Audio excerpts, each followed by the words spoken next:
Friends, praise the lord and shalom. సిమోను పేతురు, నేను చేపలు పట్ట బోదునని వారితో అనగా, వారు మేము నీతో కూడా వచ్చదమనిరి. వారు వెళ్ళి దోణి ఎక్కిరి, కాని ఆ రాత్రి ఏమీ పట్టలేదు.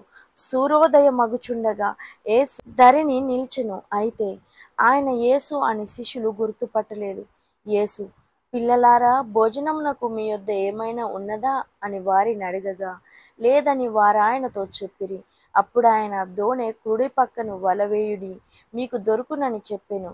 గనుక వారలాగు చేయగా చేపలు విస్తారముగా పడినందున వల లాగలేకపోయిరి. నిజమే, యేసు మనతో లేనప్పుడు మనం ఎంత కష్టపడినా ఏ ఫలితం మనకు లభించదు. కానీ యేసు మనతో ఉంటే విస్తారమైన ఫలం, విస్తారమైన ఫలింపు నీ జీవితంలో ఉంటుంది. ఈ రోజే యేసయ్యను నీ జీవితంలో ఆహ్వానించు. గొప్ప మేలు